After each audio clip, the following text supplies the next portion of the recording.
एका काउन्सिलिंग रूममध्ये 2 खुर्च्या होत्या. एक काउन्सिलरसाठी आणि एक क्लायंटसाठी. पण त्या दिवशी काउन्सिलरने क्लायंटसमोर एक तिसरी खुर्ची ठेवली. ती खुर्ची रिकामी होती. क्लायंट गोंधळला, ही खुर्ची कोणासाठी? काउन्सिलर शांतपणे म्हणाला, ज्या व्यक्तीला तू कधीच पूर्ण बोलू शकला नाहीस ती इथे बसली आहे. क्लायंट काही वेळ शांत राहिला.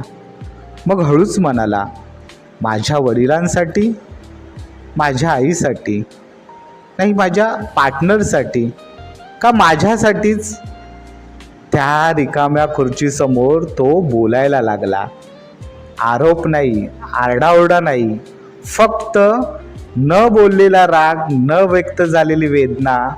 तेव्हा सांगायला हवं होतं हे सगळं शब्दात उतरू लागलं. खुर्ची रिकामीच होती, पण मन पहिल्यांदा हलकं झालं होतं. आज आपल्यापैकी प्रत्येकाच्या मनात अशी एक रिकामी खुर्ची आहे, जिथे बसले आहेत ज्याने ऐकलं नाही, ज्यांना समजून घ्यायचं होतं, ज्यांना आपण गमावलं आहे आणि ज्यांना आपण गमावू नये असं वाटतं.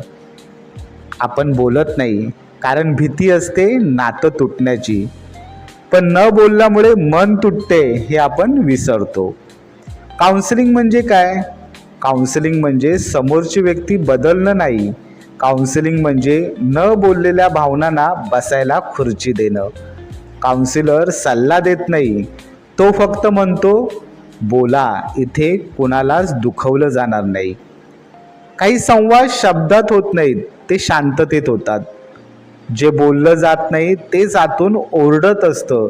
न बोललेल्या भावना कधीच विसरत नाहीत, त्या मनात साठत जातात.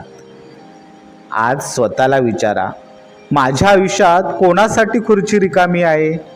कारण माणसं निघून जातात, पण न बोललेले शब्द मनातच राहतात. काउन्सिलिंग म्हणजे कमकुवतपणा नाही, काउन्सिलिंग म्हणजे मनाला शेवटी बोलण्याची संधी देणे.